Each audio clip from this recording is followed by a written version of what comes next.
For me, I work with children that need all the services that are seated at these tables. I work with their families. Most often, I am the first person in the door to assess what's going on. And all the while, the world believes I just do art or Doors to Change. But what happens with those two organizations is we walk into a door and we discover the reality of what our children, our moms, and some of their dads are facing. It's not just abuse to women and children. As we all know, boys share in that same exact violent crime. And we're going to hear some of that kind of stuff today. But I want to call up Ms. Kim Alvarez with Darkness to Light.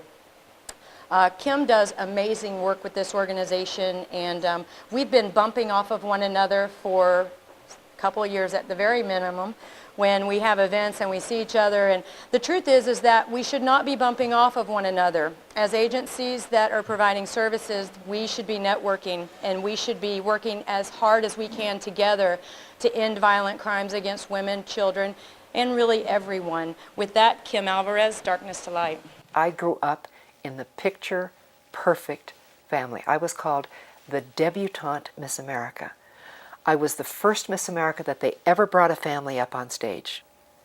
My father continued to sexually violate children and teenagers until he died at age 75.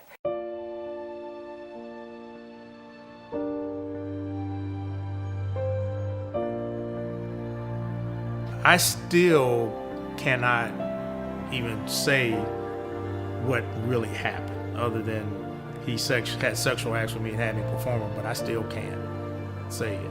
I mean, I don't know if I ever will. And that's what I feel that was taken from me. My virginity, my youth. You're never the same after that. What I've heard from people who abuse often is that all the signs were there, but no one bothered to ask them about it.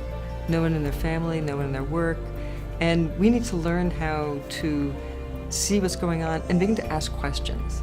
Whether you're a mandated reporter or not, it's your moral obligation to stand up for children. We have to understand that doing the right thing is not doing the easy thing. Law enforcement is never going to investigate their way out of these type of crimes, these crimes against children. It's only through prevention that we can help stem the tide. If you spare one child, I mean, people don't have a clue the ripples from one child. So you stop one source of ripples, I mean, that is huge.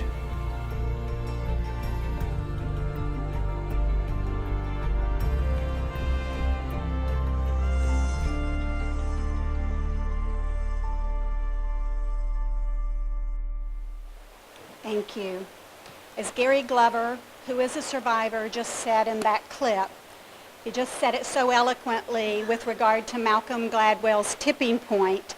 If you can spare one child, if you can stop one source of ripples, that is huge. Imagine the difference that that can make over time.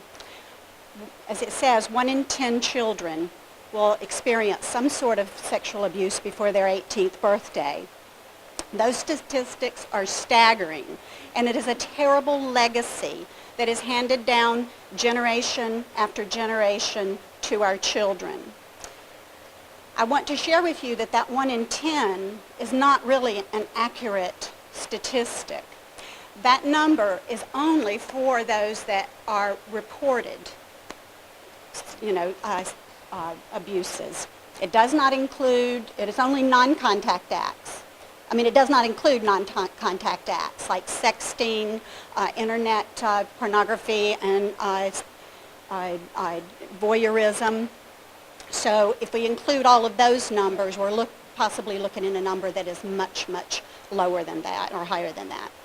In stopping the ripples, we can see healthier children and adults, mentally and physically, children who are able to focus in school and perform and behave better in schools, fewer alcohol and drug addictions, less anger, rage, and violence, thus fewer incarcerations, less children ending up in the foster care system, less human trafficking, less depression, fewer disease states like hypertension, obesity, diabetes, and cancer.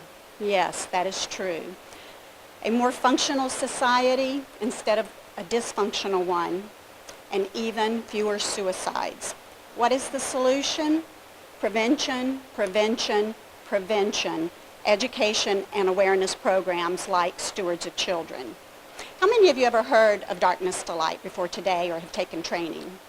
Raise your hand. Not very many.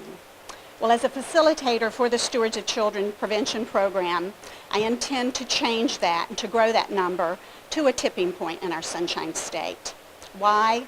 Because it is said for every one adult trained in prevention, we have the ability to save 10 children from child sexual abuse. Just think of this.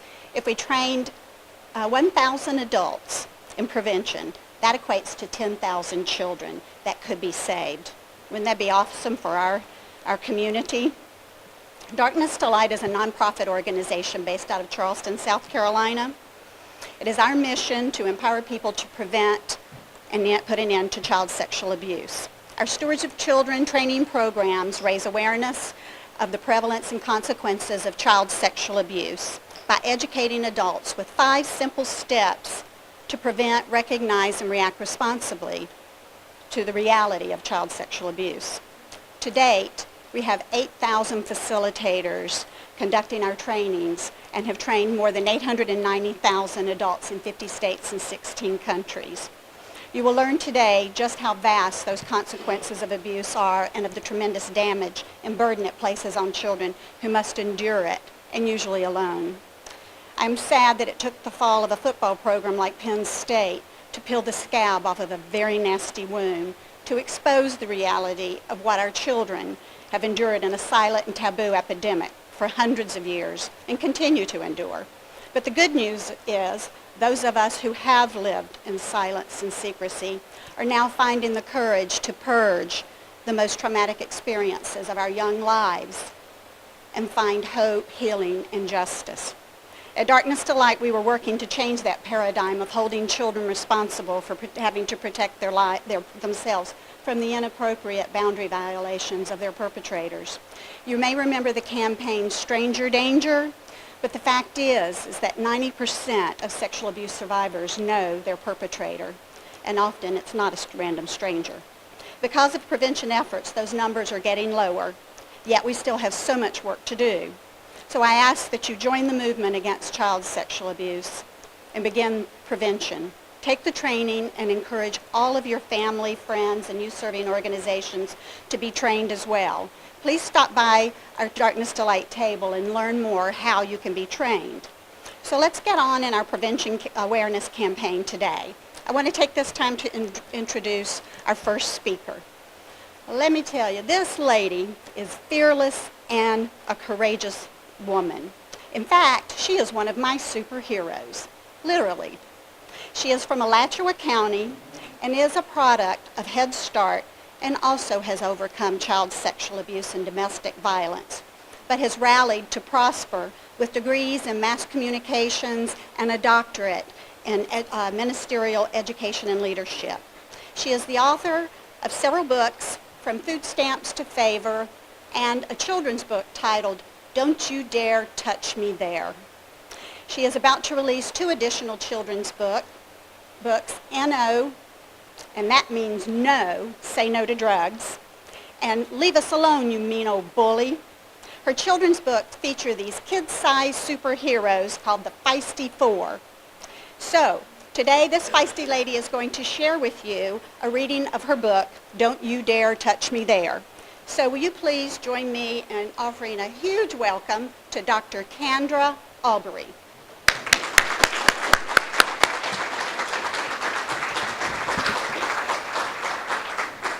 How's everyone doing? I'm not sure which mic. My top one, okay. Yes, I am Kendra Alberry, and I am truly honored to be here. And I first want to thank those who put this event together for the invitation. I always count it an honor. I'm always excited to share the work that I do by empowering children to activate their superpower. Kim pretty much shared all that I usually share about myself. So what you may not know is I was raised in a very small town in a single parent home. My background is in corporate communications. So for about 12 years, I worked in corporate communications, writing speeches for CEOs and executives, press releases, television commercials, and radio spots. But after 12 years, I began to seek my purpose. And sometimes finding and seeking your purpose is not always the easy thing, but it's the right thing. And so when I began to seek my purpose, I began to understand, how all things work together for the good.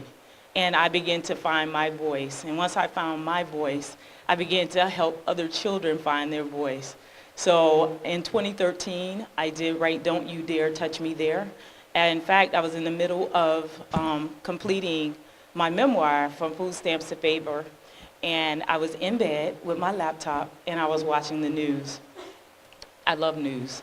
I majored in journalism. I minored in communications.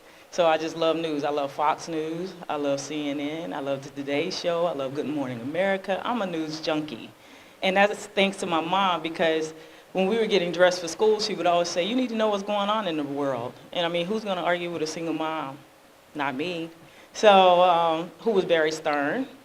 She probably wasn't any taller than me. We probably were the same height, but she walks off and carried a big stick, so to speak. And so by the time I was in 8th grade, I knew that my college major would be journalism. By the time I got in high school, I wrote for my high school newspaper, got a couple of scholarships. I went on to St. John's River State College. I wrote for their newspaper. Then I went on to the University of North Florida in Jacksonville. I wrote for their award-winning newspaper called The Spinnaker. And then I had an opportunity to attend the University of Florida. Can you say go Gators? I love the Gators. And I had an opportunity there. I didn't write for their newspaper, but I did do a master's and complete a master's thesis there. So my background in writing just has really been something that pushed me to my passion. And so after writing all these speeches, I asked myself, okay, what am I going to do with my purpose? So while I was sitting in bed, the news anchor came on and she said, the Florida legislature has passed a bill that would allow educators in the state of Florida to teach sexual abuse prevention to students grades K through 5.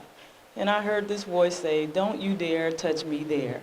And I immediately closed one document, opened a new Word document, and I wrote, don't you dare touch me there, in about an hour. I thought it would be a poem that I would read at maybe a church or a social event, maybe a family function. And then about 3 days later, my then publisher posted to her Facebook page, I'm working with a wonderful children's book illustrator. If you have a children's book, please reach out to me. And I immediately heard the voice say, it'll be a children's book. And at that very moment, I began to work with my illustrator, whom I had never met. He's actually in Pennsylvania. And throughout that entire process, it was as if we were one. And I couldn't understand until the project was finished. I only changed one image in the entire book, 36-page book. And I asked Jamie, I said, Jamie, have you ever worked like this before? He said, well, I have to tell you. He said, as a child, I was sexually abused. And he is a Caucasian male. And here I am, an African-American female, and I thought it was only me. And so when I did this work, I actually feel that it is a God opportunity for me to empower kids to find their courage, to activate their courage, and to be proactive by using their superpower, which is courage, and is found in their heart. So at this time, I would like to share with you my children's book titled Don't You Dare Touch Me There. Touching can make you happy. And this is Sassy Simone, and her dog's name is Oreo. What's the dog's name? Oreo. If you like Oreo cookies, raise your hands. With milk. Touching can make you sad. And Courageous Cody has a cat named Cotton. Unhealthy touching is very, very bad. And if you notice, Courageous Cody doesn't look too courageous right here because he's crying. Your mouth is a private part. He stuck his finger in his cat's mouth. So if touching makes you sad, if touching hurts, if it makes you afraid, if it makes you cry, it is very, very bad. All right, get your shoulders ready, girls. Here's Sassy again. Tickles and hugs are just fine, but don't you dare touch my behind. And if you look at her eyes, she's very serious, and her cape is in the wind. You could be my friend and give me a high five. And that's Darren Diego with his grandpa. But I'm not down with that bad touching jive. Now, jive is when someone tries to play a touching game. And if you don't like that game, just say with me, I don't like that game. I don't mind if you hold my hand, but don't forget, I'm a child and you're a man. And the reason Karate Chop Kimmy is smiling is because, remember, she uses her hands as stop signs. Perhaps a little kiss on my forehead will do. Can you kiss yourself? Because you're just that fabulous. But if your fingers go to wandering, I'm going to tell on you. And if you notice, Karate Chop Kimmy is running really fast. She has a puff of smoke coming from behind her shoe. Her cape is in the wind, and so is her ponytail. Oh, and you all probably can't see this from here, but her tongue is sticking out. That's when you know you're running really fast. Well, maybe you care, and I'm glad you do. But if you dare touch me there, I'm going to tell on you. And Sassy Simone is holding a megaphone because she's using her voice to yell and to tell. Okay, you could rub my head for a job well done, but bad touching will ruin the fun. And there is Courageous Cody with his baseball coach. 90% of kids know their abusers. You know, grown-ups are supposed to be trusted, but if you dare touch me there, you will get busted. And Darren Diego is standing tall, he's courageous, and his cape is in the wind. Well, I might be little, but I'm no fool.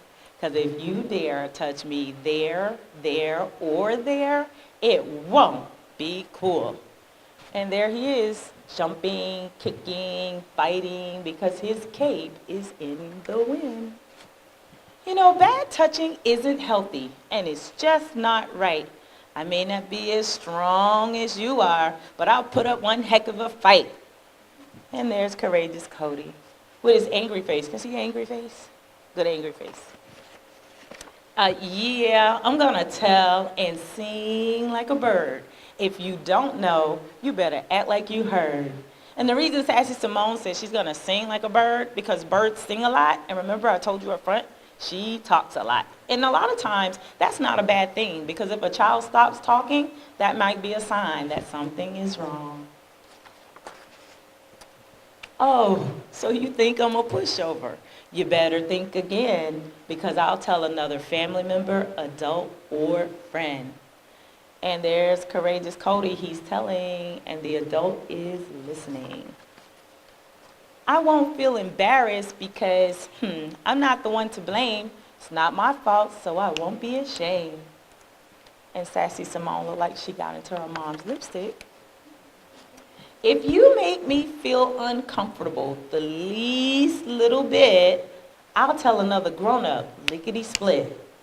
And I'm amazed that most kids still know what lickety-split means. And there's Courageous Cody, going really fast, moving lickety-split. If someone is hurting me, whether it's a friend or a stranger, I promise. Can everyone raise their right hand and say, I promise? To always tell when I feel I'm in danger. And there's Courageous Cody telling the police. Can you say with me, yes? I'm going to stand up for myself. Can you point to yourself? You got to kind of lean back with it sometimes. Yes, I'm going to stand up for myself and for others too, and tell on you. The end.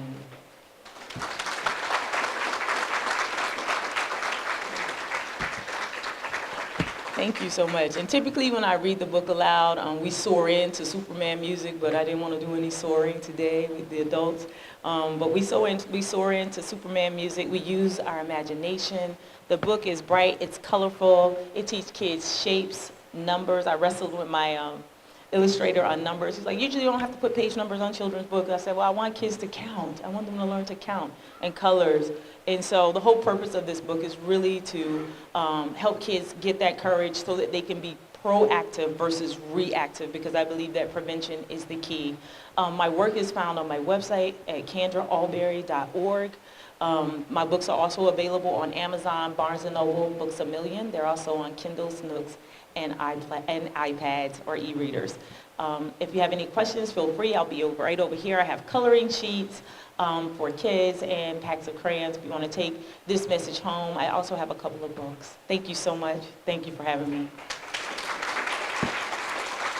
And remember that courage is your superpower.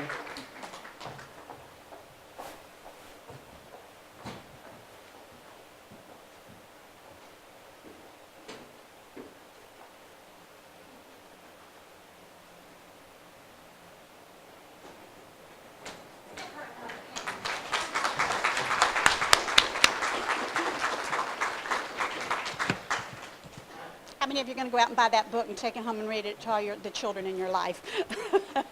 Our next speaker is this on? Can you hear me? Okay. Our next speaker is Jerome Elam, and he is a veteran of the United States Marine Corps. Go Marine Corps! He's a college graduate and currently works in the biotechnology sector, and is also a staff writer and columnist for Communities Digital News. Jerome is also more than that. He is courageous, and he is also a superhero. He has endured and overcome many traumatic experiences in his life. He is a survivor of child sexual abuse, child pornography, and child sex trafficking. He is a product of a divorce and a child survivor of domestic violence at the hands of his alcoholic father. Writing is his passion and his solace. He now travels extensively cross-country to share his experiences in the hopes that those suffering in silence will find the courage to speak out and find their voices. Will you join me in welcoming Jerome Elam?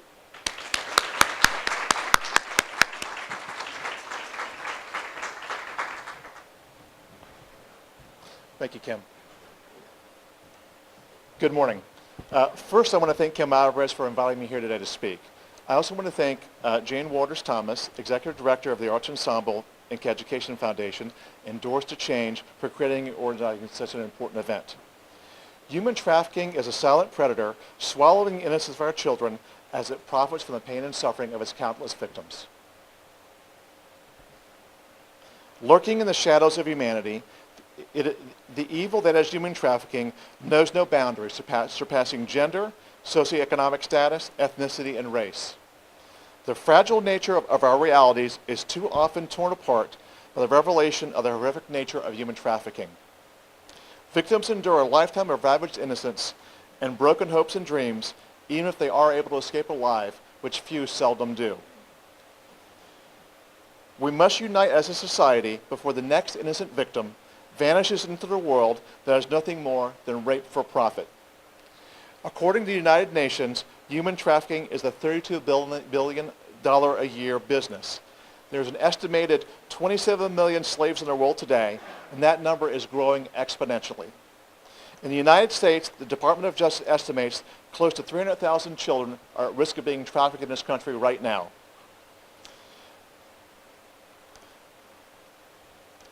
The average lifespan of a trafficked child is 7 years, according to the Federal Bureau of Investigation. Human trafficking is second only to the drug trade as the fastest growing criminal enterprise in this country. According to the United Nations, human trafficking generates $9.5 billion yearly in the United States. The National Center for Missing and Exploited Children reports that the average age of a trafficked child is 14 to 13 years old. A pimp earns from $150,000 to $250,000 per child, and each pimp has an average of 4 to 6 children. The average victim of sex trafficking is forced to have sex an average of 20 to 48 times a day, according to the Polaris Project. a human trafficker will approach 1 in 3 teens within 48 hours of leaving home. Our children are being thrown into the darkest abyss of humanity, and some have been lost in a broken system. In 2010, Los Angeles officials reported that 59% of the juveniles arrested for prostitution were from the foster care system. The National Center for Missing and Exploited Children reported that of children who are reported missing who are likely sex trafficking victims, 60% were in foster care or group homes when they ran away. For 7 long years, from the age of 5 into the age of 12, I was trafficked by a pedophile ring. My escape from the grip of this evil organization would only be found at the sacrifice few can imagine. The story of how I became a victim of child sex trafficking began before I was born, as I grew inside my mother's womb. Pregnant at 17, my mother used alcohol as an escape from the abusive environment she endured as a child. My biological father swept her off her feet as she pursued a nursing degree, and before long, both dropped out of school to provide for my support. It was the 1960s, and my father joined the Army to support his new family and was quickly deployed overseas. For 3 years, my father remained a shadow in our lives, returning home for only short periods of time. It was the end of my father's enlistment that would usher in the chaos that would consume my life, sending me down a path so dark I would barely survive. Unemployed with a wife and a young child, my father's anger began to dominate our lives. The moment is still etched in my brain when I first saw my father hit my mother. My world stood still as his rage swept through our lives like a summer storm. Soon the apologies and promises of a change in his behavior slowly faded, replaced only by the explosions of violence that echoed through the chambers of our hearts and in the depths of our souls. As a child, I became an expert at finding hiding places. One of my enclaves was my closet, where I hid beneath my mother's coats until the sound of my 3-year-old heart breaking revealed my location and delivered in the storm of my father's rage. My parents' eventual divorce was a cataclysmic force that would rival any natural disaster and escalated my mother's addiction to alcohol. My life became a rudderless ship whose sails rose and fell at the whim of my mother's addiction to chaos. Soon, she would often disappear for days at a time, leaving me with her parents to return unexpectedly as if nothing had ever happened. Eventually, my mother met a man who on the surface appeared to be the answer to our prayers.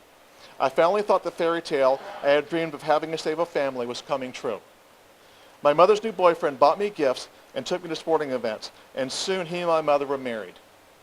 In the beginning, I welcomed the hugs and affections I received from my new stepfather. But his actions took a much darker turn. He began molesting me, using threats of violence against my mother and me to keep my silence. He also began using me for child pornography, and when my absolute compliance was secured, he introduced me to the pedophile ring he belonged to. For my initiation into child trafficking, the pedophile ring, each member beat and raped me. At the age of 5, I became a slave to the darkest depths of depravity. The clients that employed their services were pillars of society, people who would sit next to you in church on Sunday.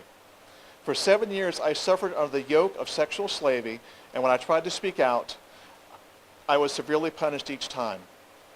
On one occasion, I was being treated for cuts and bruises resulting from a particularly violent client, and I whispered into the emergency room doctor's ear that I desperately needed help. When I returned from the hospital visit, I had 3 of my ribs broken as a lesson to keep quiet. The doctor had told the trafficker who accompanied me to the hospital I was making up stories of being abused. At the age of 12, I stood in my mother's rose garden, a bottle of sleeping pills in one hand and a bottle of vodka in the other. In the distance, wisps of smoke escaped from my parents' house as the filing cabinets that contained my stepfather's collection of child pornography burned. My last act had been to pour vodka over the evil vault of my stepfather's depravity and set them on fire. As the pills swirled down my throat, washed down by the vodka, I laid down among the roses my mother so desperately treasured. The warmth of the ground began to carry me away, and soon I felt a peace that I had never felt before. As the world began to slip away from me, I was pulled into the depths of an intense white light. I journeyed through space and time as the story of my life played all around me, and the voices of all those who had both tortured me and loved me spoke in a never-ending chorus. Suddenly, I was standing on a far-reaching plain of white fog, and I felt a presence that comforted me to my very core. A familiar voice spoke to me that resonated not only in my mind, but also in the depths of my soul. It spoke to me as a long-lost friend, and I immediately realized it was the voice of Steve, my friend who had died at the hands of the sex traffickers who had enslaved us. This is not your time, and your pain in this world will no longer define you.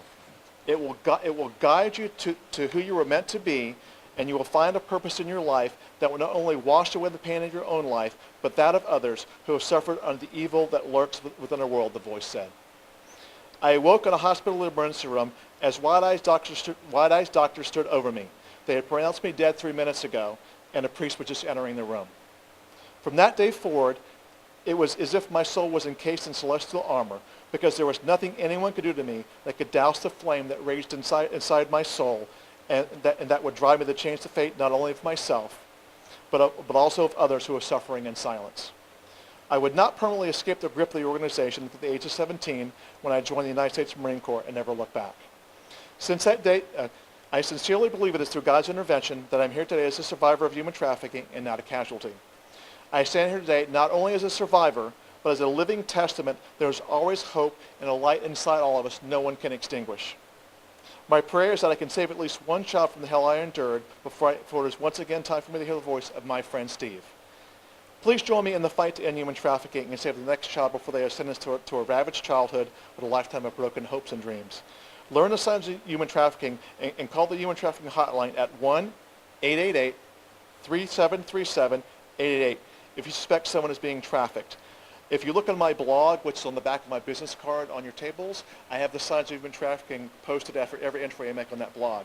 And you can also contact or go to the website of any of the amazing organizations that are represented here today, and I'm sure they can help educate you more about the signs of human trafficking.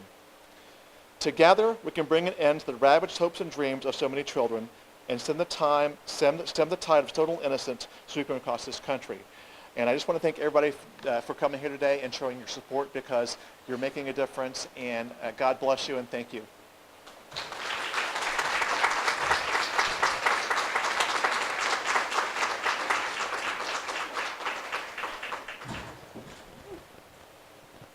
Next we have Lisa Newman, who is a very dear friend of mine. Lisa and I met 3 years ago when she came to one of my Darkness to Light prevention workshops. Lisa is what I call an Energizer bunny. She has more energy than the law allows. She has so much going on. She is the mother of 6 children. She's a registered nurse and a sexual assault nurse examiner. She's also the founder of Fear to Freedom Life Project, which purposes to rally community action for awareness, prevention, and recovery in child sexual abuse, exploitation, and trafficking. Unfortunately, Lisa's passion and purpose to this cause was born out of her own family's journey through the darkness of sex trafficking 3 years ago. She's gone on to become an authorized facilitator for Darkness to Light as well, and has joined me in her commitment to rally a tipping point in training child sexual abuse prevention to at least 5% of Florida's adult population.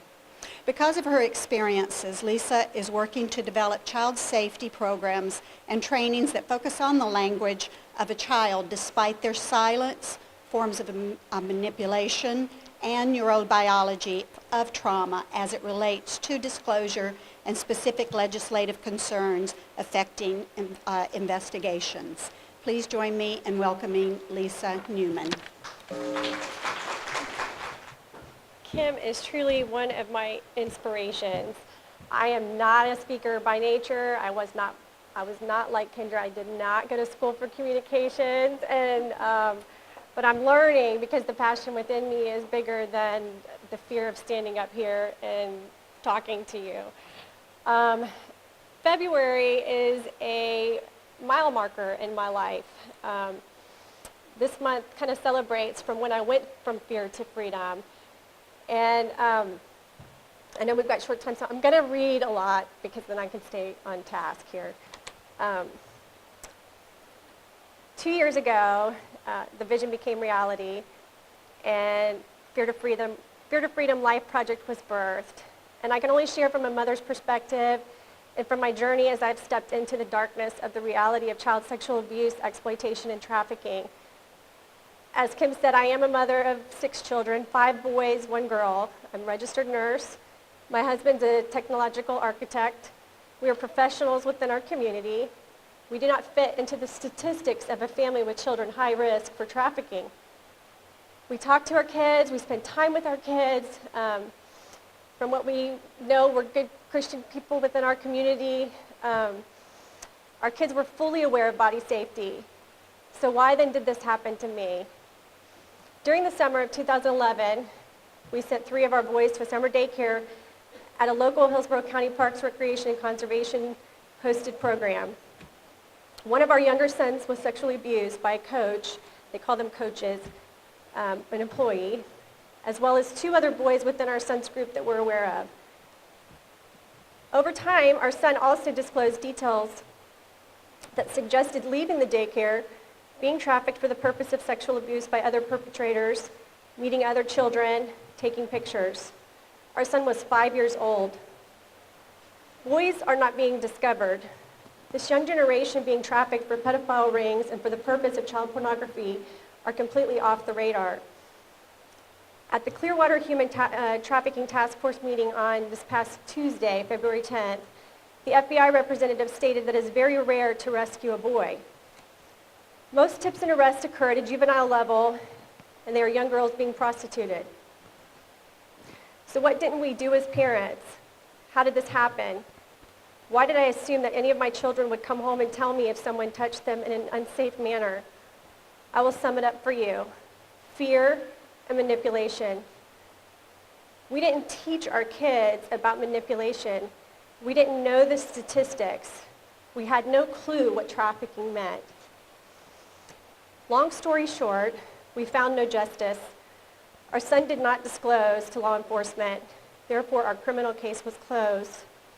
Once his full disclosure came out through therapy, he still wouldn't disclose to law enforcement. It didn't matter that I had recorded conversations, drawings, documented PTSD. A judge denied a request for a search warrant twice, and this trafficker remains free to work within the pedophile ring right in my backyard. Now what? If we want to see change, if we truly want to raise a voice, then we must decide that we can be the change necessary to make an impact. So after much research, much healing, much prayer, much passion, I started talking. I shared my heart with several friends and family. And my dear friend, Tamara Shipley, who's sitting right here, said, what can I do? So I said, do you want to be a co-founder to a nonprofit? The only way we're going to get through to our community is to create a face and to just keep working till we die. She rose to the occasion, and the Fear to Freedom Life Project was born. As Kim said, our purpose is to rally the community through programs on awareness, prevention, rescue, and recovery pertaining to victims of child sexual abuse, exploitation, and human trafficking. Since our inception, we've worked with Kim Alvarez to develop the Silence to Safety program, which consists of the prevention training of darkness to light, stewards of children. We've created a 5% tipping point goal to cover the state of Florida. We simply need more volunteers, more youth-serving organizations, and more organizations like us to partner with us to potentially protect 7 million children by simply knowing more about the identifiers and how to react responsibly. I know Kim used the example of one adult can influence 10 children. So based on the numbers of population that we know in the state of Florida, 5% of Florida's population, adult population, is 700,000. So if we could train at least 5% of the adult population in Florida, we're talking about potentially protecting 7 million children. We're hoping to add the Child Lures curriculum, which you'll meet Kenneth Wooden after I speak, which trains the child within the system of body safety and the manipulative piece behind it. We also started Hope for Healing program which assists in the recovery care of children, one child at a time. Since April, we've helped 3 children under the age of 12. We are truly ecstatic to announce our newest program, Safe and Free Florida, which is truly one solution to the funding issue for much-needed safe houses, transitional houses, and recovery care for victims of human trafficking through the sales of the first ever End Human Trafficking specialty license plate. The program idea was researched and initiated by Frances Lee, who's sitting right there. Wait, Frances. Frances has worked alongside of us and Kim, as well as other organizations within the community to fight against sexual abuse, exploitation, and trafficking. Frances partnered with a longtime community leader and lobbyist, Kathy Gibson, who's not here today, who is now the VP of this program. The program was then founded through our organization. So with the help of our communities and the 67 counties within Florida, we will facilitate a successful funding program to help organizations restore victims of human trafficking. And then Frances will be available afterwards if you have any questions concerning that program. Dating, violence, domestic violence, child sexual abuse, exploitation, and trafficking are all perpetrated by manipulation, control, submission, and fear. Abusers have a common title, and it's called Chief Expert Manipulator. For some, it may be subtle, and for others, more obvious. We're here today because it's Domestic Violence Awareness Month. And it's important that we recognize the behavior patterns of manipulation regardless of the scenario of the abuse. We're all affected to some extent. We've all been manipulators of some sort. We're not perfect. We have good days, bad days. But when the negative behavior becomes a pattern and creates a distortion in your world, it's time to learn how to provide healthy responses. We can talk all day long about awareness and prevention, but what are the steps to be able to walk out of the situation? As I close, I'm going to quickly read some information on recognizing manipulative behaviors, which are located on several sources, but the source I got from was Live Bold and Bloom. Healthy relationships are based on trust, security, and mutual respect. Let me say that again. Healthy relationships are based on trust, security, and mutual respect. Again, we all have bad days, and we all act out of character at times, but there's a consistent pattern of negative behaviors, then it's time to seek professional help.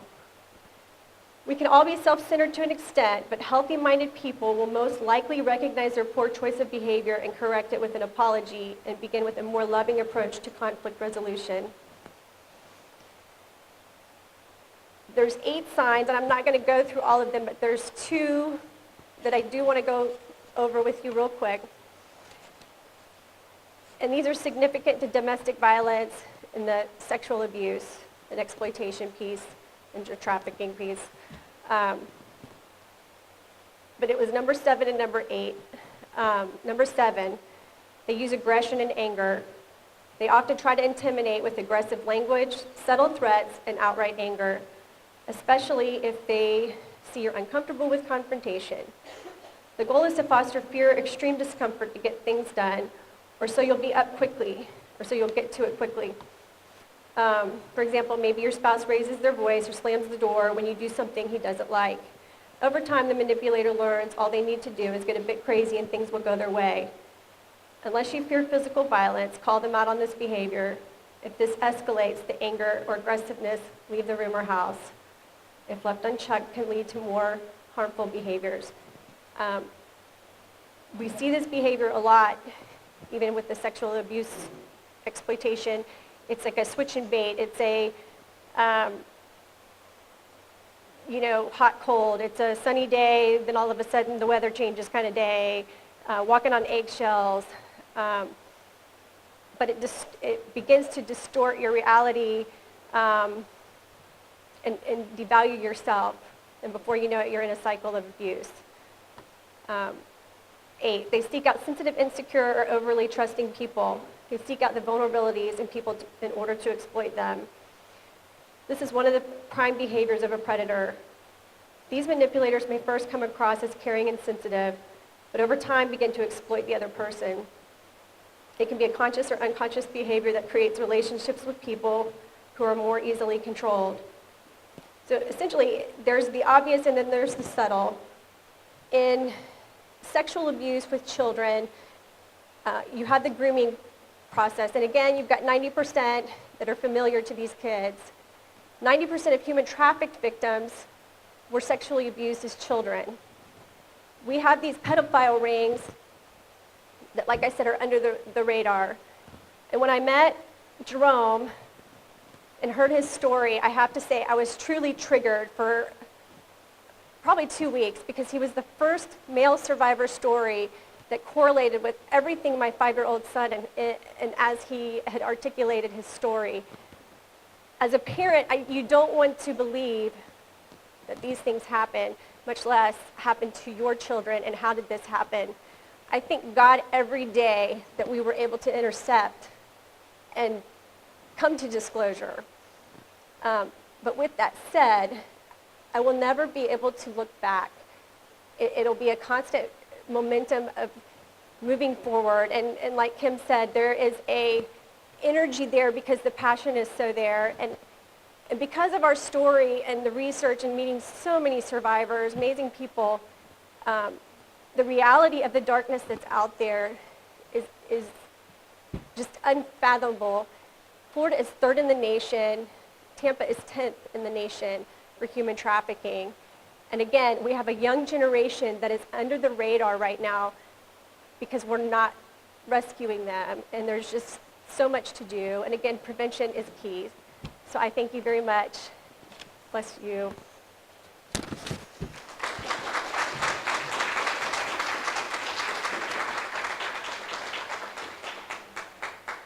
It takes many hands to make light work. Have we heard that before? Many hands make light work. Okay, well, many mouths spread a really good message. Good training, darkness to light, makes it possible to know what that message needs to sound like.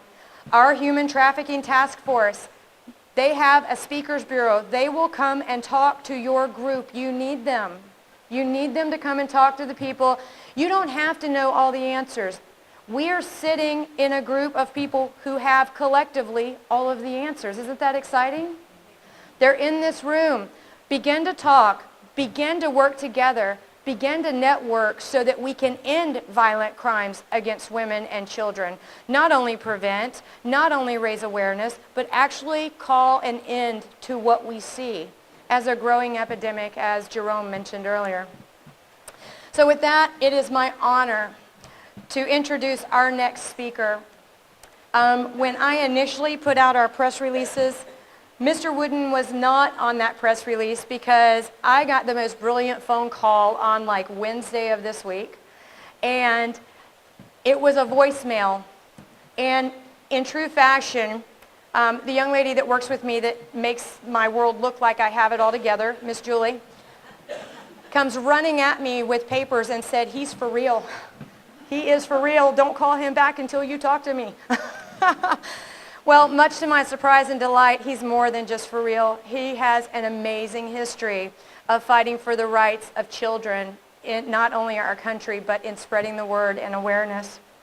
Long before Ken Wooden was known as a child safety expert, he was heralded as a champion for children.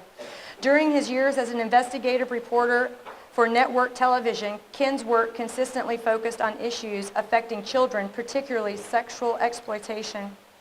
Feeling frustrated after years of merely reporting on the problem, Ken decided to proactively search for solutions. A published author with a background in education, he devised a plan to interview convicted sex offenders and abductors. During hundreds of such interviews, Ken uncovered the diverse and imaginative strategies used by sexual predators to entrap their victims. These lures, coupled with Ken's proven prevention techniques, constitute the foundation for all child lures prevention education materials. Ken's background, you may have seen him as an investigative reporter with 60 Minutes or 2020. He's been doing this for a little minute, and he has a great deal of information to share with you. So at this time, I would like to ask Mr. Kenneth Wooden to the stage. I'm an old reporter, but I'm a child advocate for the rest of my life. I believe what a young journalist said recently, who lost his life in Syria, James Farley. He said, "The world needs to know the plight of the little people who are walked upon like grass." This seminar is designed for schools of journalism, because I plan to educate a whole new generation of journalists to go after and make a contribution to the human rights of children. So I apologize because I'm going to have to skip through half of it. So forgive me if I skip, okay? Okay. And also, I'm going to cover some heavy things. And I believe with all my heart what Louis Armstrong said, I am here in the service of happiness. By protecting children, we make a whole new, better, and a happy world.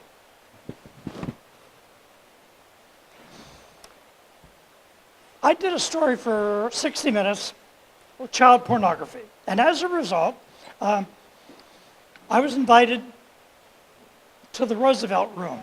That's a big deal, right? I mean, the Roosevelt Room is right next to the Oval Office. And there I was with George Gallup and a whole bunch of the president's staff, attorney general. Man, I'm there. And the deputy chief of staff to the president said, "Mr. Wooden, we're here because of Mr. Gallup. Now, is it clear that you are here to get money to go around and interview perverts in jail and hospitals?" "Yeah, that's it, you got it." So that's a lousy idea. The meeting's over, and I was thrown out of the White House. True. I'm invited, and then boom, I'm told to leave. So I came home. My wife was all excited. She said, "How did the meeting go?" I said, "Honey, you said it was a lousy idea." And my wife said, "If Washington, D.C. thinks it's a lousy idea, it must be brilliant."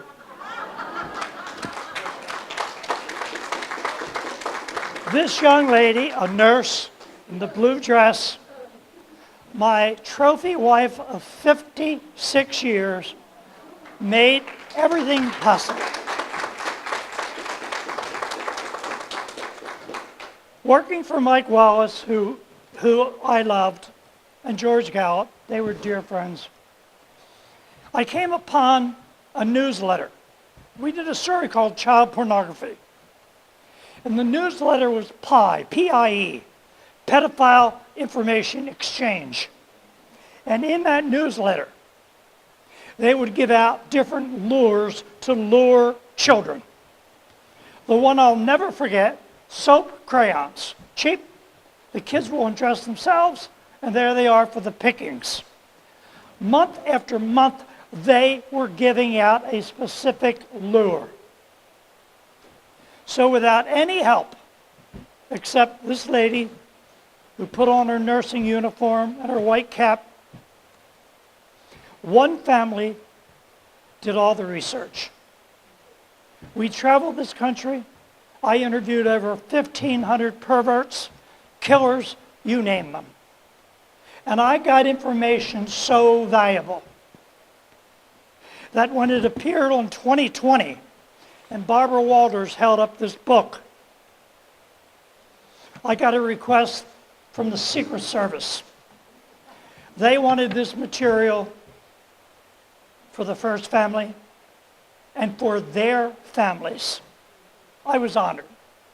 I said yes. Then the State Department called. We want it for diplomats going abroad and their families so they don't become hostages.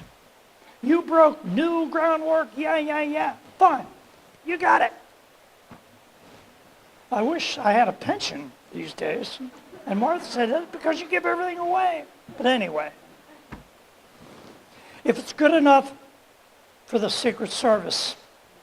It should be good enough for every family in this country. And I want to make a pitch on that at the end of my talk. I made a commitment on a story that I did, The Children of Johnstown. These kids did not commit suicide. They were murdered by a crazy thief of a minister who stashed away $8 million in Panama Swiss bank accounts. I came home with those children from Guyana, and in a hangar I made a commitment I will never forget them. I have not. Solve this mystery for me. How come these 4 guys, 4 men, pedophiles, convicted, fled the country? They put up $1 million in bond, walked away from it. They were worth over $200 million. They fled the country and they went to Europe. I have a little more to say about them. The politics of silence. The American Academy of Pediatrics calls it a violent, silent epidemic. That was 1995. A silent, violent epidemic. Why the silence? We know it's a core problem. It affects every aspect of a child, every aspect, education, you name it. With George Gallup, we did a survey on suicide, teen suicides. You scratch deep enough, and the reason those kids could no longer cope was because of being ripped off by either a father, a grandfather, a priest, a teacher, you name it. It drove them to suicide. We know it's a core problem, but yet we have no prevention. I don't have to tell you, you watch the news, it's exploding. Our military academies, our colleges, our universities. It's a cancer. And I know something about cancer. 14 years ago, I had a 2% chance of making it. Cancer is basically math. It multiplies if you don't treat it. I have been treated well. It was 14 years ago. But you need to deal with it. You need to treat it. What's our national policy? It took me a long time. I testified 18 times before the Congress. What a waste of time. I'm telling you, it was a waste. Ego, yes, a waste of time. You can have no program in this country unless there's established national policy. I'm here today to lobby you to help make national policy so we can have prevention. Now, I called up all the big think tanks in D.C. Hey, I'm a good reporter. Man, I called up Heritage. They're worth billions of dollars. They bring people together to think. Cato, I mean, you name it. What is your policy to prevent child sex abuse? Silence. Silence. But they said they would give me the name of their expert on children's issues who will gladly come and speak at my conference at $45,000 and up. I passed on it. There is no national policy. Failure of Congress. Again, I went there 18 times. And you know, this guy here, Charlie Rose, good guy. The Speaker of the House made him in charge of modernizing the Congress. He said, Charlie, we need computers. Charlie got computers. Charlie, we need television in the House. Charlie got C-SPAN. And Charlie Rose called Ken Wooden. He said, Ken, I want to mail this booklet out to every household in America. Whew. I met with Charlie. And he said, okay, we settled on a price, modest. I own the copyright. And by the way, I'm tough on that copyright. I had to teach a guy named Jerry Falwell one of the 10 Commandments. But anyway, Charlie had to get permission from the minority leader, Newt. Ever hear of Newt? And Newt said no.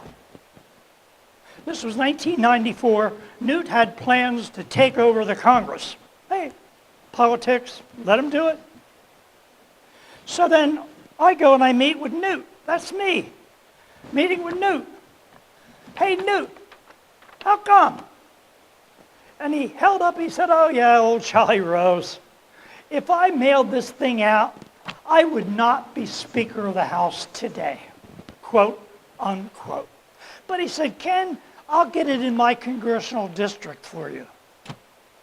Congress had a chance to do what they did for the AIDS crisis. We sent a booklet out to every household in America warning them against AIDS. It came from the Surgeon General. Government printing office printed it, and then it was mailed out. We did a Gallup poll. The American public said, we need more good information. Hey, it's good enough for the Secret Service. But anyway, this guy who's no longer in Meet the Press said we need a conversation. I have not heard a conversation in D.C. on child sex abuse yet. Yes, they'll set up a commission. That's called kicking the can down to the next generation. As I talk today, we have no national policy, none.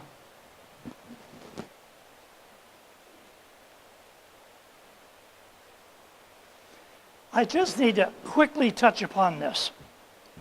Colleges, military, I'm seeing more and more of victims are talking about knockout drops, knockout drugs. So, I do a little research. Do you know that soldiers from the Civil War that came back for R&R after the battles went to saloons and the girly shows and would wake up out in the field with no money, knockout drugs, boom. They were using knockout drugs back in 1865. This guy, his plan wasn't to shoot Lincoln.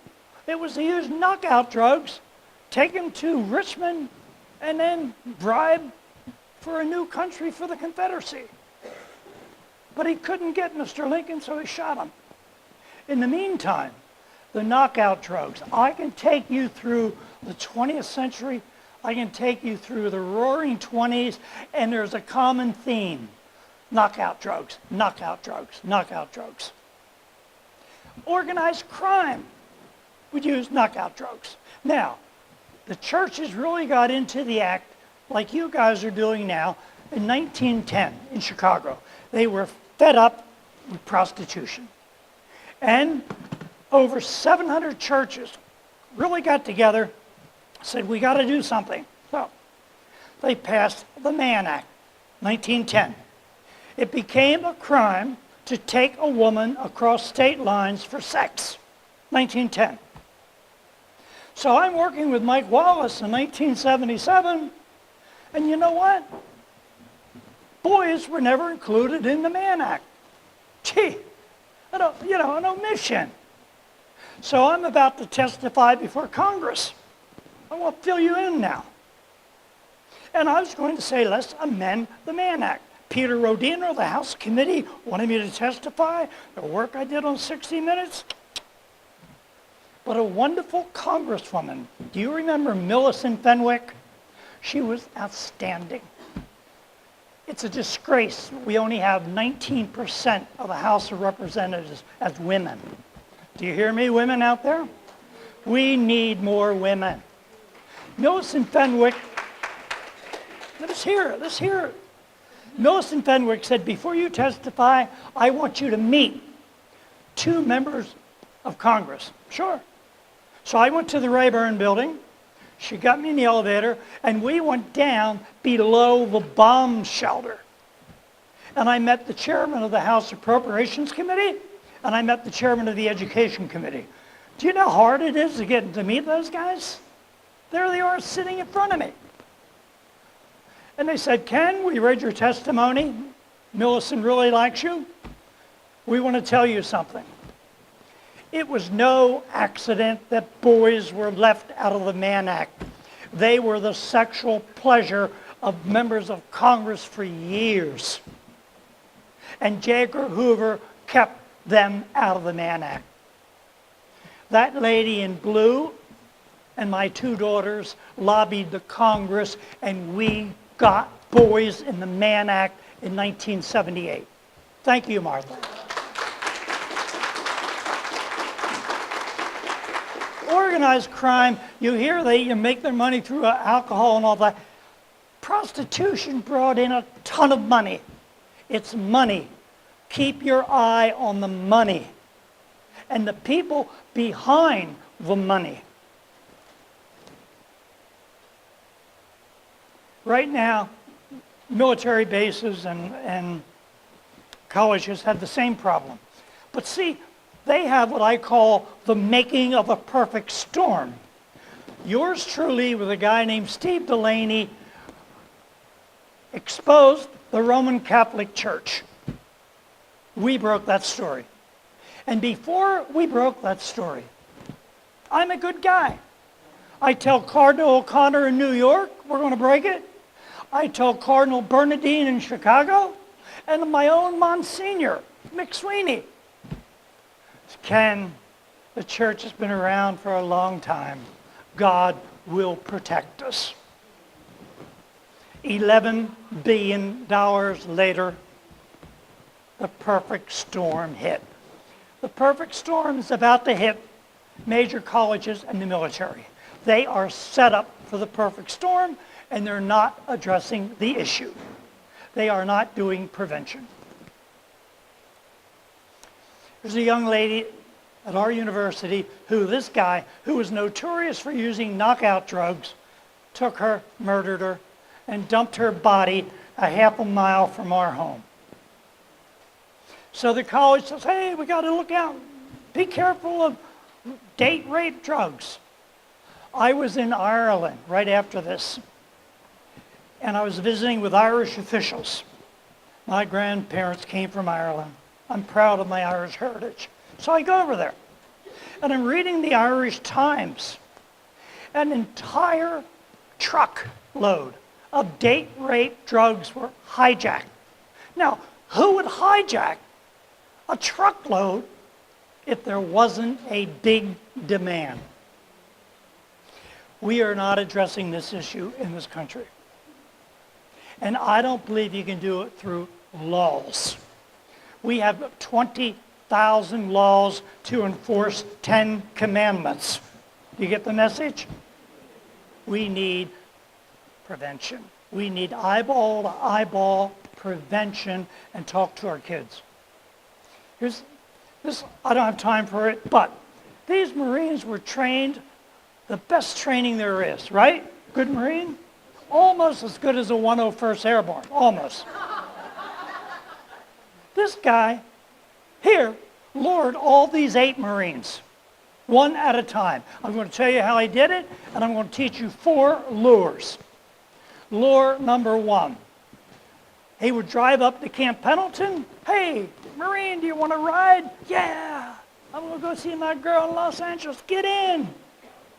They're driving. Hey, Marine, how about a cold one? A beer? Yeah, man. I'll tell you, I was in Okinawa watching those Marines slug those beers down, man. Randy didn't have much of a challenge to give those guys a beer. How about a second beer? Yeah. Hey, do you want to look at some pornography? It's a long ride. Sure. You got their attention. And while they were looking at pornography, he was putting knockout drugs in their next beer.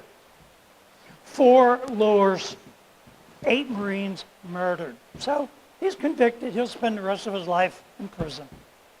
8 Marines.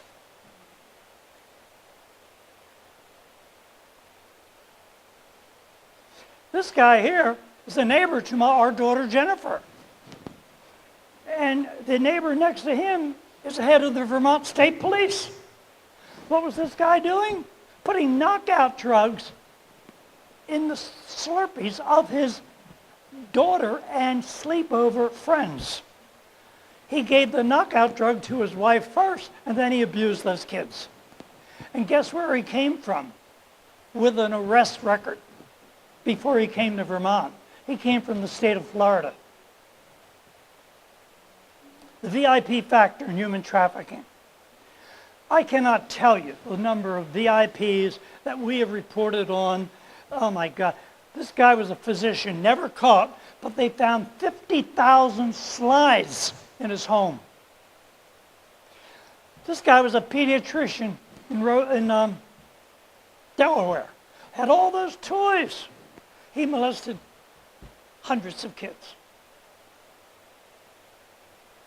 I need to just tell you this one story, and then I'll wrap it up and give you prevention. I want to give you the face of human trafficking. Let me go back. The guy at the bottom lured those two little girls, 8 and 9. He used them with lures that if the parents knew the lures, those kids never would have gotten in that car. Yeah, they're in the car. He then takes them to his home, and he had a dungeon that he built in his cellar. They were kept in a dungeon. They were used for high-end rollers, big VIP money people, to have sex with little girls. This guy was arrested. I'm sorry. He was arrested for stealing cars. And he told his wife, go feed those kids. Well, I'm in jail. I'll get out real soon, because he had connections. The parents told me the story, and I want to tell you. They went down and saw that cell that they found their children. His wife was too embarrassed to feed them, and they starved to death. Reporters started digging. Who were the customers? And there was a cover-up, because it led all the way to high government officials. It led to British ambassadors. It led to NATO. It led to money, money, money. And the Supreme Court got rid of a judge who was the only good judge investigating these two murders. And as a result, the biggest demonstration in the history of Belgium took place. Mothers with buckets of hot, soapy water and scrub brushes went down to the Supreme Court and started scrubbing the outside of the building. It was so powerful. And they held a funeral that was so amazing.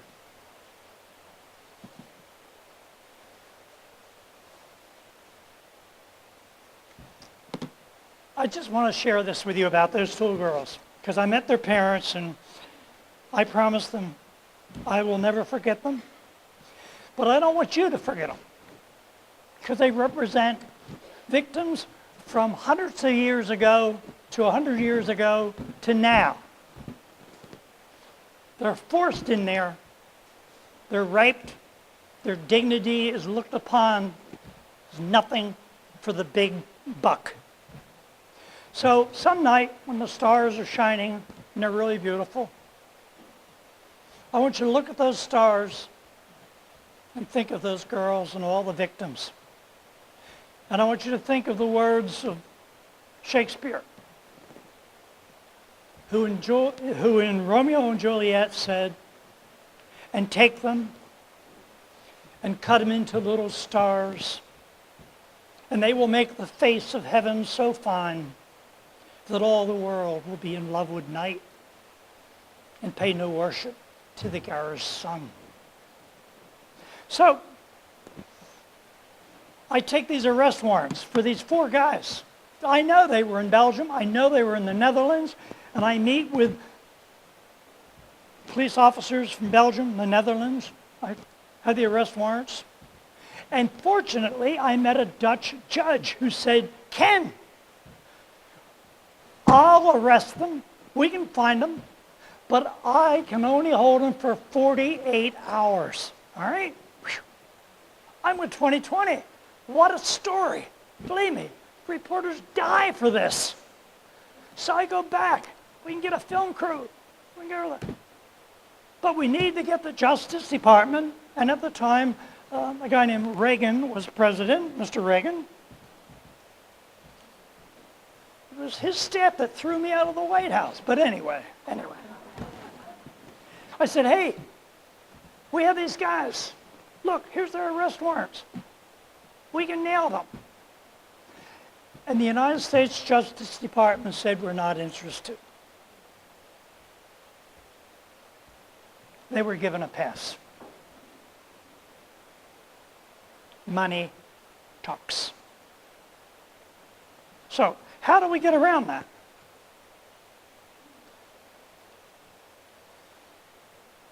I was asked to speak at the White House, which kind of blew me away. Being a liberal media Democrat, you know. George Bush invited me. I went.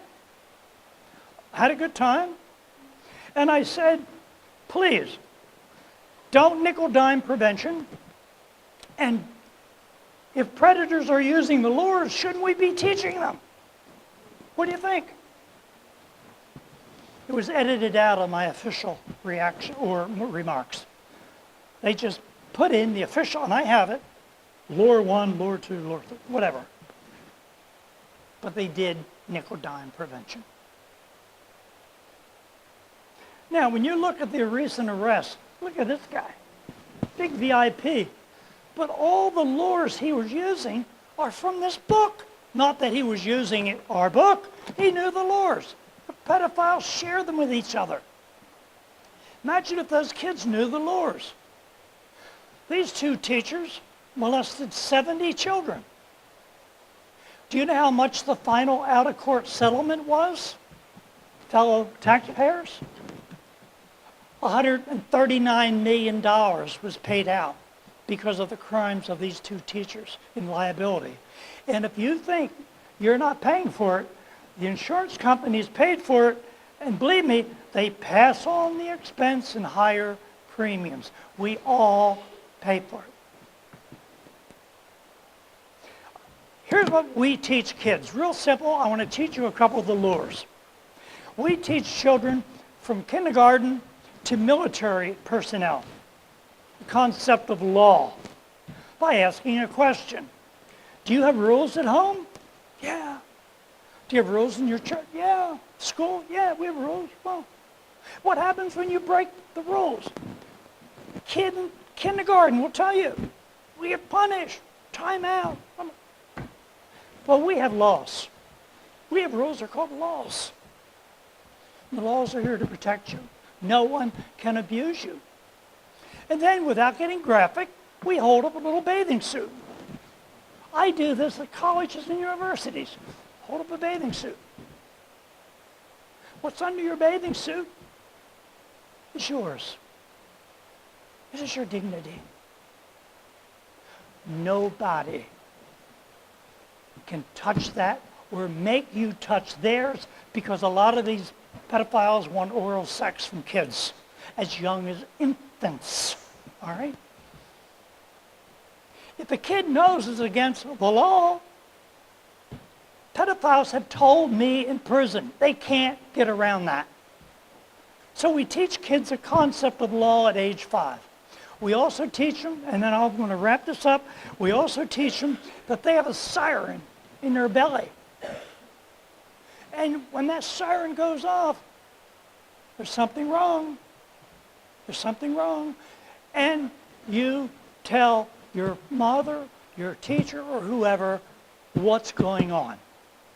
And the only risque thing we do with a camera, we take pictures of them. We say, hey, you're cute. Oh, you're really neat. And they say, take my picture. Yeah. Hey, how about make believe I'm Uncle Kenny and I'm over at your house? and I want to take pictures, different pictures, with all of your clothes off, okay? And they go, oh, did your siren go off? Yeah, right here, it went off. We teach kids the concept of law, the concept of dignity, and we teach them the basic lures. And I want to give you 2 examples.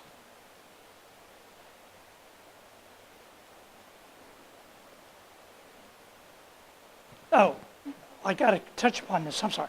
Human trafficking. I'm a World War II buff. I remember the end of World War II. For some of you, it's like the Civil War. But this general had less casualties because his whole strategy was cut off the supply run. That's what he did. Why frontal attacks? We need to cut off the supply in human trafficking by teaching the kids the basic lures. The ego lure. You can be a model. I love you, etc., etc. If they know the lures, we cut off the supply route. A tale of 2 cities. You may not remember this, but a few years ago, 4 American soldiers, Rangers, they were freelancing, making extra money in Iraq. They were well-trained. They were on their way to protect some State Department people, and they met a guy like this with a uniform. He said, where are you going? Oh, no, go here. And it was a trap, an ambush. And those guys, with all their training, ended up hanging from a bridge. Now, down in Alabama, where these little girls and boys were taught our program, 2nd graders, they were taught the siren, the lures, etc., etc., etc. And they went out to a park to play. And one little kid saw a guy looking at him and said, he gives me the creeps. Another kid tells another teacher, hey, this guy. So the teacher has a cell. They call the police. The police come. They go to the guy. Give me your ID. The guy was not only a registered sex offender, he was on the 10 most wanted lists in Alabama. He was arrested by 2 kids. But 4 military guys with Ranger training didn't know the lures, and they ended up dead. I'm not saying the lures per se is a solution to everything. No. But it's the beginning of the end. And yesterday, we got very good news. My 2 daughters that lobbied Congress when they were 15 and 14 spent a combined 60 years working on this program. And they were told yesterday that the National Educators Against Trafficking has endorsed their program to be in every school in America.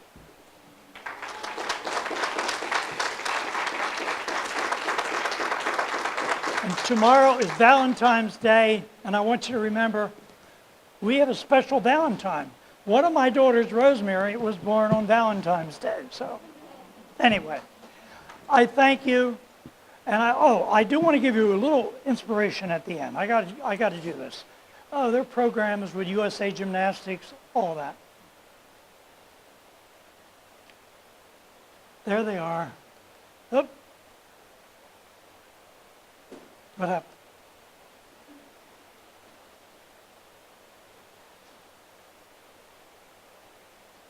I got to give you this ending of inspiration. I don't really need that. I have on my arm a tattoo. It's nuts. N-U-T-S. And that is my inspiration to you. And let me tell you where that came from. I was in the 101st Airborne, and they taught us every formation about the Battle of the Bulge at Bastogne. When the 101st Airborne was surrounded, the German general said, surrender or we will annihilate you. The American general sent one word back to them, nuts. You never, never, never give up. And when I had cancer and I went in for radiation, I yelled, nuts 42 times. When things are tough for you, when it looks like you're making no headway, yell nuts. I leave you with a little more poetry from O'Shaughnessy, because you guys remind me. We are the music makers. We are the dreamers of dreams, wandering by the lone sea breakers, sitting by the desolate streams. World losers and world forsakers, for whom the pale moon gleams. Yet we're the movers and the shakers of the whole world forever, it seems. God bless you.